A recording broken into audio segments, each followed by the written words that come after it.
Mamma mia, salut les amis et bienvenue dans cette nouvelle vidéo consacrée à React et React Native. Alors dans cette vidéo, je vais très rapidement vous parler de React DevTools, ok? C'est un outil qui va nous permettre de pouvoir un peu débugger notre application React. On pourra voir les différents states, nos différents composants et ainsi de suite. Plus tard, lorsqu'on va concevoir quelque chose de beaucoup plus complet, vous allez voir l'utilité de React DevTools.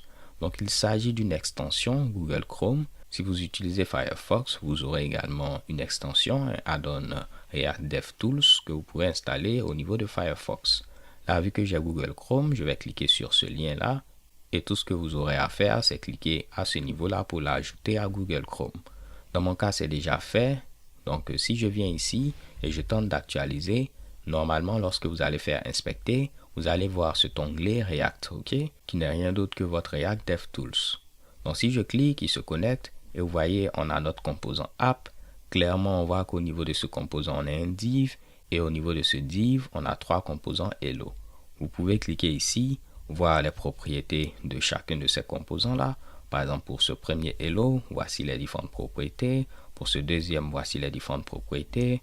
Au niveau ici de app, vous pourrez voir s'il y avait des propriétés. Plus tard, quand on va parler de la notion de state, vous allez voir également tous ces Mitsubishi s'afficher sans problème.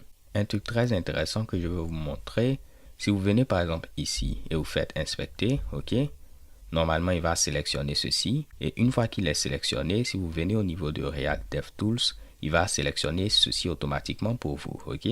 Donc si vous sélectionnez quelque chose au niveau du DOM qui est généré, par exemple on va sélectionner ce dernier H1, je vais au niveau de React DevTools, vous voyez qu'il me sélectionne ce dernier H1 sans problème. Donc cela peut vous permettre très facilement de retrouver un élément. Donc comme vous pouvez le voir les gars, rien de bien compliqué. Là c'est parce qu'on a démarré un serveur que cela est disponible pour nous. Je vais juste vous montrer ce dont je suis en train de parler. On va pourquoi pas copier ce contenu là au niveau de index.html.